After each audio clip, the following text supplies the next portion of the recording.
नमस्कार। यूएनएससी में ऐतिहासिक उलटफेर के बाद ब्रिटेन का फिर से नया बखेड़ा शुरू। दूध का कर्ज अदा करते हुए ऋषि सुनक ने सारा खेल पलटकर रख दिया। वीटो देने से इनकार, लेकिन 6 देशों को परमानेंट सीट मिलेगा। भारत के लिए रूस और ब्रिटेन ने मचाया तहलका, तो यूनाइटेड नेशन में लग जाएगी आग। 6 बार वीटो पावर इस्तेमाल करके भारत को बचाने वाला रूस आखिर कौन सा नया ड्रामा शुरू कर दिया है। यूएन में लगातार उलटफेर होते जा रहे हैं। यूएन रिफॉर्म पर इस वक्त पूरी दुनिया की नजरें टिकी है। G4 मॉडल में 6 देशों को परमानेंट सीट देने का ऐलान भी हो चुका है। इसके लिए भारत ने यूएनएससी में G4 मॉडल भी प्रस्तुत कर दिया है, जिसमें परमानेंट सीट तुरंत देने की बात की गई है और वीटो पावर बाद में। Asia, Africa, Europe, middle east समेत पूरी दुनिया भर में चारों तरफ खतरनाक मारकाट मची है। यूनाइटेड नेशन की धज्जियां उड़ गई है। वह इनमें से किसी भी युद्ध को रोकने में बुरी तरह नाकामयाब साबित हो रहा है। या जितने भी युद्ध हो रहे हैं, ये सभी 5 परमानेंट मेंबर ही मिलकर कर रहे हैं, या फिर उनका प्रोक्सी वार चल रहा है। इसलिए जब तक यूएनएससी में इनकी मोनोपोली को खत्म नहीं किया जाएगा, तब तक ये लोग उत्पात मचाते रहेंगे। ब्रिटेन ने तो भारत को कई बार वीटो देने से इनकार कर दिया था, लेकिन ऋषि सुनक ने सीधी चेतावनी दे दी और सारा खेल पलट कर रख दिया। भारत की तरक्की में या वीटो पावर देने में ब्रिटेन हर बार बखेड़ा खड़ा करता गया, लेकिन जब ऋषि सुनक ब्रिटेन के प्रधानमंत्री बने तो 140 करोड़ भारतीयों को लगा कि अब ऋषि सुनक ने केवल अपने दूध का कर्ज अदा करते हुए वीटो पावर दिलाएंगे, बल्कि 200 सालों तक जिन अंग्रेजों ने भारत को लूटा था उसका हिसाब भी चुकाएंगे। शुरू में ऐसा माना जा रहा था कि ब्रिटेन की शक्ति पूरी दुनिया में आज भी काफी ज्यादा है और ऋषि सुनक चीन को भी मना लेंगे। ऋषि सुनक के आने के बाद G4 देशों में हमारा भारत वीटो की रेस में सबसे आगे चलने लगा था। इसी कारण विदेश मंत्री भी ये बोलने लगे कि भारत यूएनएससी में परमानेंट सीट पाने के करीब पहुंच गया है। अक्टूबर 2022 में ऋषि सुनक के प्रधानमंत्री बनते ही ब्रिटेन की तरफ से यूएनएससी में भारत को वीटो पावर देने के लिए जबरदस्त समर्थन मिलने लगा। भारत को जल्द से जल्द वीटो पावर देने के लिए कई बार ऋषि सुनक के बड़े बड़े सांसद और मंत्री दुनिया से भिड़ते नजर आए। ऋषि सुनक के प्रधानमंत्री बनने के बाद भारत को ऐसा लगने लगा था कि अब यूके भी रूस के जैसा ही भारत का दोस्त बन जाएगा। ऋषि सुनक की तरफ से ताबड़तोड़ कई ऐसे फैसले लिए गए जो इस बात की पुष्टि भी कर रहे थे कि भारत और ब्रिटेन एक अच्छे दोस्त बनने जा रहे हैं। फ्री ट्रेड एग्रीमेंट को लेकर बातें भी आगे बढ़ने लगी। कई बड़े बड़े व्यापारिक समझौते भी हुए, जिसमें टाटा ग्रुप भी शामिल रहे। G20 में ऋषि सुनक अपनी पत्नी अक्षता मूर्ति के साथ भारत आए और दिल्ली के अक्षरधाम में बारिश के बीच लाल छाता लिए उनकी तस्वीरों को कौन भूल सकता है। अब सवाल है कि कहीं जो ब्रिटेन का नया प्रधानमंत्री आएगा वह भारत को वीटो पावर देने से इनकार तो नहीं कर देगा, क्योंकि ब्रिटेन ने 1757 के बैटल ऑफ प्लासी के बाद से ही भारत पर 200 सालों तक हुड़दंग मचाकर राज किया। लेकिन आजादी के बाद भी ब्रिटेन ने भारत को कुचलने और तोड़ने का प्रयास करना जारी रखा। ब्रिटेन कभी नहीं चाहता था कि गोवा, सिक्किम और कश्मीर भारत का अंग बने। अब इसके बारे में जरा गूगल कीजिए। आप कहेंगे तो मैं इस पर विस्तार से एक वीडियो भी बना दूंगा। शुक्र मनाइए कि इन मुद्दों पर रूस भारत के साथ था, जिसने तकरीबन 6 बार अपने वीटो पावर का इस्तेमाल करके पूरे पश्चिमी ब्लॉक से टकराया और भारत को टूटने से बचाया। यह कहना गलत नहीं होगा कि कश्मीर, गोवा और सिक्किम को भारत के साथ जोड़ने में रूस ने बड़ी भूमिका निभाई थी। रूस के इस एहसान को भारत कभी नहीं भूल पाएगा। जल्द ही आप सभी को रूस को लेकर एक और धमाकेदार वीडियो इसी चैनल जी चील्स पर दिखाने जा रहे हैं, इसलिए हमारे चैनल को सब्सक्राइब जरूर कर लें।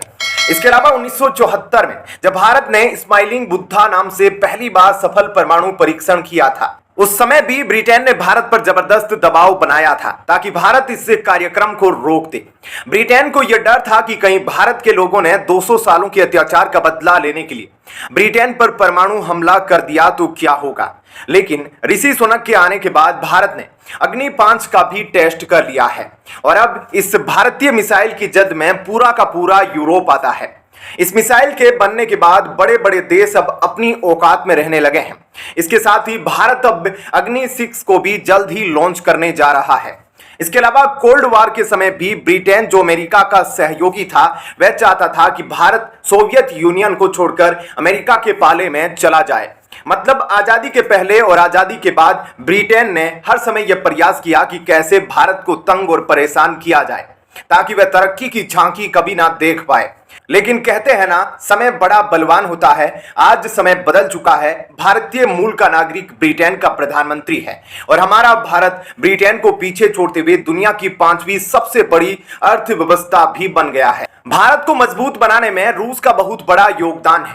सोवियत यूनियन खुद 15 हिस्सों में टूटकर बिखर गया, लेकिन भारत को टूटने से बचाने के लिए यूनाइटेड नेशन ने भोकाल मचाकर रख दिया था। यूक्रेन युद्ध के समय रूस ने कहा कि साल 1880 से 1920 के बीच भारत पर शासन करने के दौरान ब्रिटेन के कारण 10 करोड़ भारतीय पीड़ित हुए। रूस ने ब्रिटेन पर भारत को लूटने का आरोप लगाने के साथ ही तत्कालीन ब्रिटिश प्रधानमंत्री विंस्टन चर्चिल की भारत में नीतियों की निंदा की। विदेश मंत्रालय ने अपने बयान में कहा, 1880 से 1920 तक भारत के लगभग 16 करोड़ लोगों की मौत हुई और ब्रिटेन ने खरबों डॉलर की संपत्ति लूट ली। कई लोग आज भी यह मानते हैं कि हिटलर ने जो कांड यहूदियों के साथ किया था, उससे भी खतरनाक कांड चर्चिल ने बंगाल के भारतीयों के साथ किया था। विंस्टन चर्चिल के अत्याचारों का पर्दाफाश करते हुए रूस ने कई बड़े खुलासे किए थे। रूस ने इस दौरान उस समय का जिक्र किया जब दूसरा विश्व युद्ध चल रहा था। रूस ने कहा कि 1943 में तत्कालीन पीएम विंस्टन चर्चिल ने निर्णय लिया था कि भारत से अनाज को ब्रिटेन भेजा जाए। इसी कारण अकेले बंगाल में लाखों भारतीय भूख से मारे गए थे। रूस ने विंस्टन चर्चिल की नस्लवादी टिप्पणी की भी याद दिलाई, जिसके मुताबिक चर्चिल ने कहा था, मुझे भारतीयों से नफरत है। रूस की यह टिप्पणी ऐसे समय में आई थी जब ब्रिटेन ने यूक्रेन को टैंक देने की घोषणा की थी। आप नीचे कमेंट में बताएं कि अगर भारत और चीन के बीच युद्ध होगा तो कौन कौन देश भारत के समर्थन में खड़े होंगे। ब्रिटेन ने भारत पर कई अत्याचार किए हैं, लेकिन ऋषि सुनक के आने के बाद 140 करोड़ भारतीयों की आंखों में उम्मीद की किरण जगी थी, खास करके वीटो पावर को लेकर। मेरे हिसाब से पिछले 2-3 साल भारत को यूएनएससी में परमानेंट सीट पाने के लिए सबसे सुनहरा समय था।